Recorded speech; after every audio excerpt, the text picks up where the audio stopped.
السلام عليكم ورحمة الله وبركاته. May the peace, mercy, and blessings of God be upon you. Mr. President, at the outset, I would like to thank His Excellency Dennis Francis for his outstanding leadership of the previous session. I also congratulate His Excellency Philemon Yang on assuming the presidency of the 79th session of the General Assembly, and I wish him success in this endeavor. From the podium of this General Assembly, a place that has always embraced our ambitions and agonies, we call upon all of you to join hands and work together to create a better world for our sons and daughters and for future generations.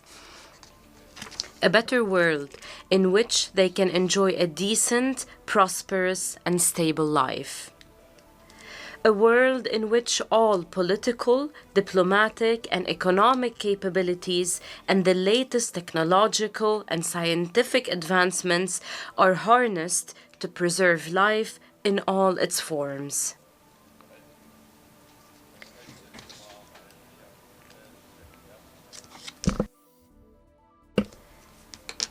In the United Arab Emirates, we have focused on this vision. We have unleashed the wheel of progress in every field, from development, economy, and education to technology and industry.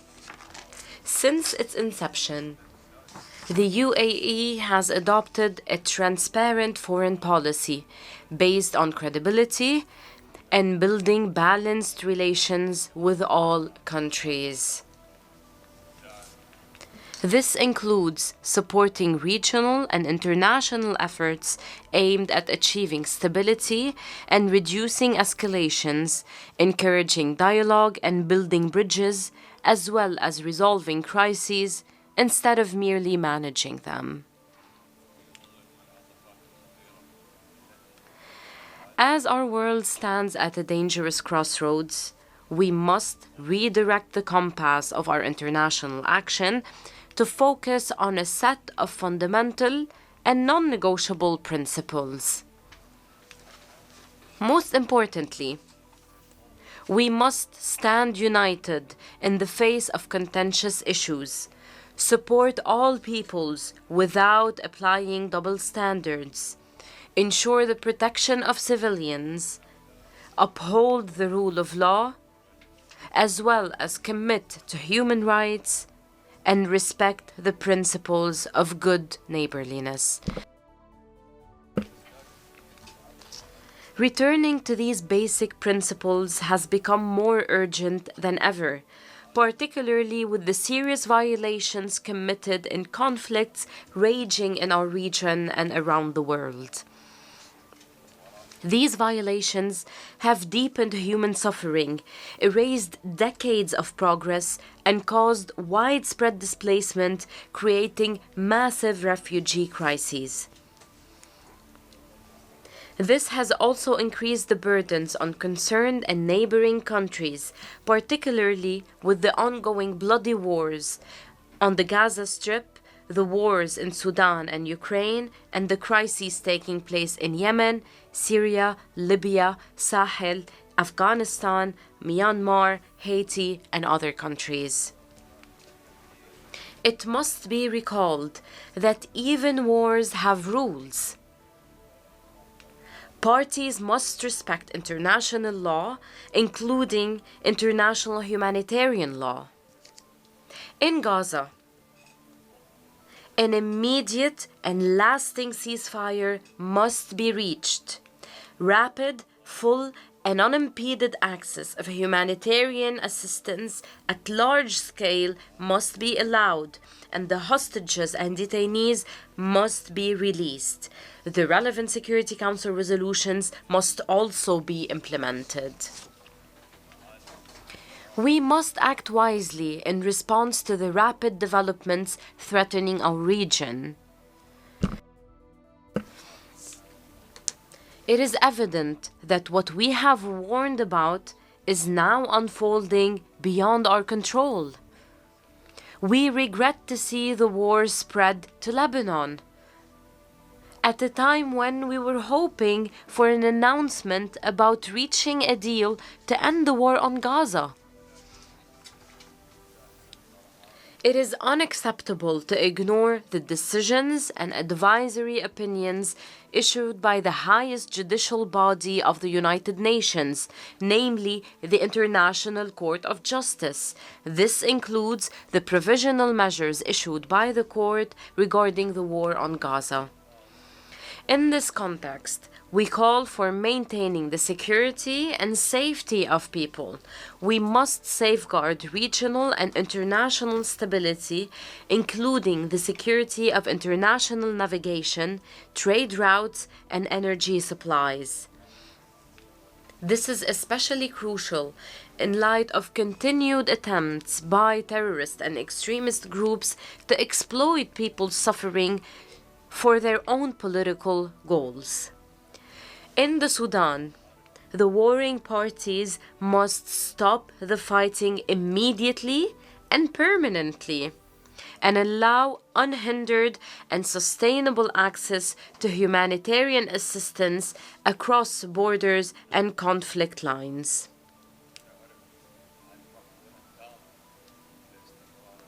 We completely reject the continued targeting by the warring parties of civilians and their obstruction of the delivery of humanitarian assistance. We strongly condemn the blatant attack launched by the Sudanese armed forces on the residence of the ambassador of the United Arab Emirates in Khartoum on the 29th of September 2024. In flagrant violation of the fundamental principle of the inviolability of diplomatic premises and of international conventions and norms, particularly the Vienna Convention on Diplomatic Relations. We call on the warring parties to engage seriously in peace talks. In this regard, we emphasize the importance of building on the positive outcomes achieved in the meetings of the Working Group of the Aligned for Advancing Life-Saving and Peace in Sudan Group, ALPS. We commend all initiatives aimed at finding a comprehensive solution to the crisis. We must all continue working with regional and international partners to alleviate the suffering of the Sudanese people to ensure a safer and more prosperous life for them. In Ukraine, the impacts of the ongoing war have transcended seas and continents. Therefore, it is imperative to find a peaceful solution to end this conflict, which has increased global polarization, created refugee and prisoners crises, and affected global food security. Through our continued engagement with all parties, my country contributed to the release of around 2,000 prisoners of war through mediation efforts between the Russian Federation and Ukraine. We continue to push for dialogue and de-escalation, and we support recovery and reconstruction. As we speak of resolving protracted crises, we must reiterate our full support of Morocco's sovereignty over the Moroccan Sahara region, as well as for the Autonomy Initiative to maintain the territorial integrity of the Kingdom of Morocco. Mr. President, in numerous crises, my country refused to allow the international response to be obstructed by growing global polarization or obstacles imposed by warring parties. To this end, my country has sought to overcome these challenges and has utilized all available means to enable humanitarian work to continue. to help all those in need around the world, in line with our commitment to the legacy of Sheikh Zayed bin Sultan Al Nahyan, the founder of the UAE. Today, His Highness Sheikh Mohammed bin Zayed Al Nahyan, President of the UAE, may God protect him, directed $100 million in urgent relief aid to the brotherly people of Lebanon to support them in facing the current challenges.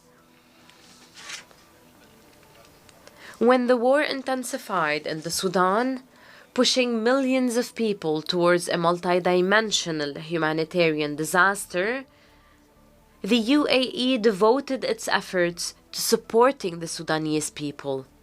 We recently contributed $100 million to support UN efforts to address the humanitarian repercussions of this war in the Sudan and neighboring countries. In addition, we established 2 field hospitals in Chad to provide medical services to all those in need, including Sudanese refugees. Similarly, we spared no effort in supporting the innocent people besieged in Gaza. To this end, we have sent urgent aid by land, air, and sea, and provided treatment to the sick and injured Palestinians through the field hospital we established in Rafah and the floating hospital in Al Arish. The UAE also continues to help in evacuating the wounded and sick and their families from Gaza, most of whom are children and cancer patients, to receive the necessary treatment in UAE hospitals. We also maintained our support to UNRWA, which plays a vital role in Gaza. We welcome its recent launch of preparatory programs to resume its educational services in the Strip. We applaud the humanitarian workers for all their efforts, who provide a ray of hope in the dark shadow of war.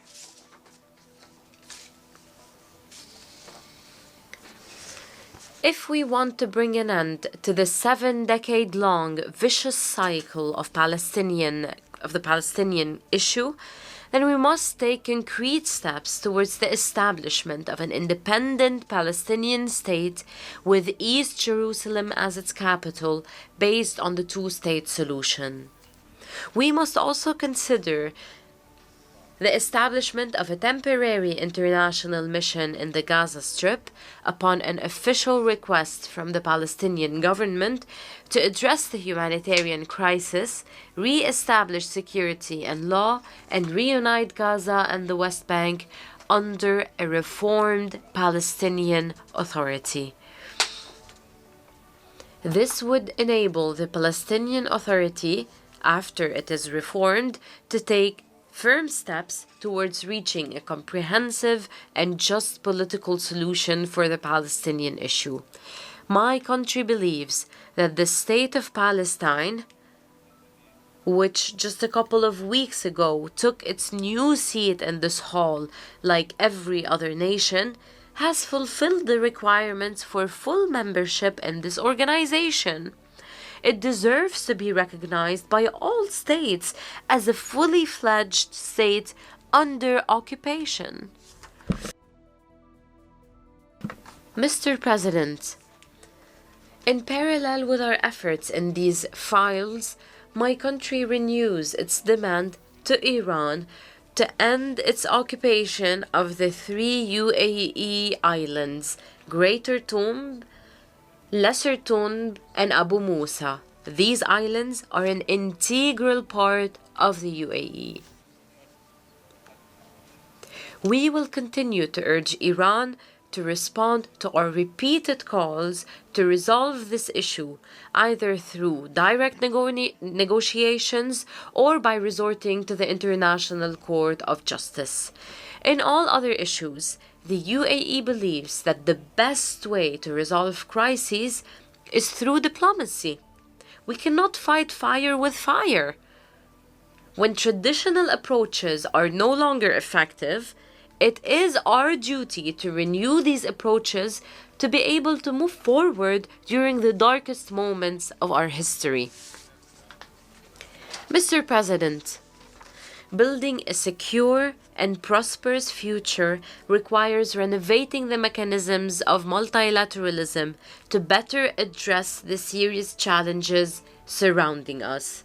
Therefore, we must undertake important roles in finding solutions for conflicts and crises, particularly as the current international system has proven ineffective in preventing the most serious crimes or holding its perpetrators accountable.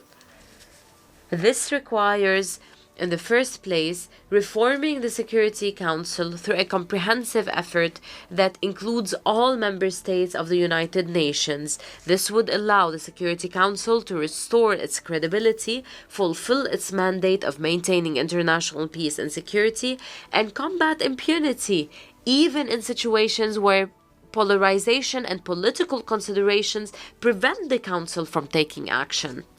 Developing and poor countries must also be at the center of any international effort.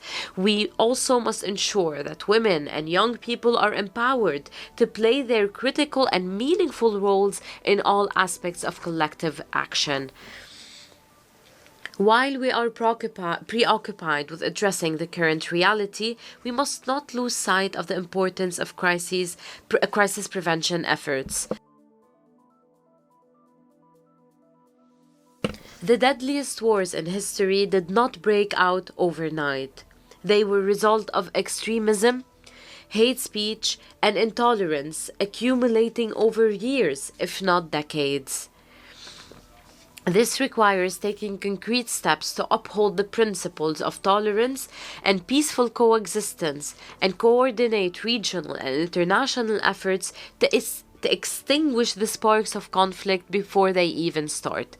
Furthermore, collective action is the only way to address the challenges threatening the future of humanity and our planet, including climate change.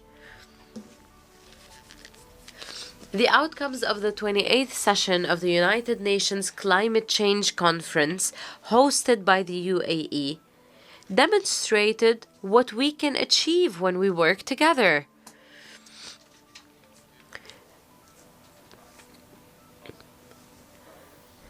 The historic UAE consensus, adopted by 198 countries, embodies a global consensus on developing measures to prevent global warming above 1.5 degrees Celsius, and operationalize the Loss and Damage Fund to compensate the countries most affected by climate change.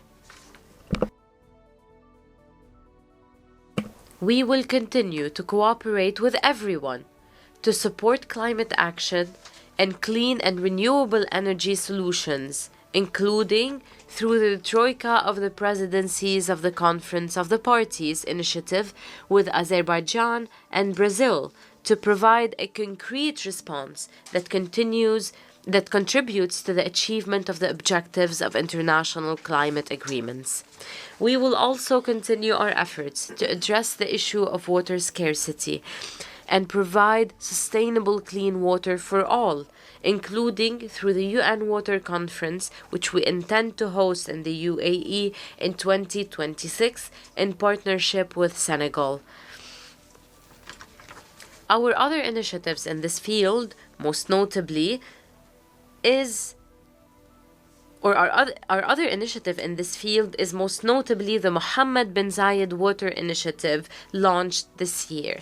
With this forward-looking spirit, we seek to explore and harness the potential opportunities provided by advanced technologies, as well as transform emerging technologies, such as artificial intelligence, to find innovative solutions for our businesses, lives, and government services. We believe that international attention and investments should be directed towards these technologies to accelerate sustainable development and achieve transformative shifts in addressing the challenges we face in different fields. This will allow the bridging development gaps and supporting progress for all. Mr. President, let us seize this opportunity to reform international collective action, our refuge in difficult times. Let us work together, hand in hand, to create a bright future that the next generations will be proud of. Thank you, Mr. President.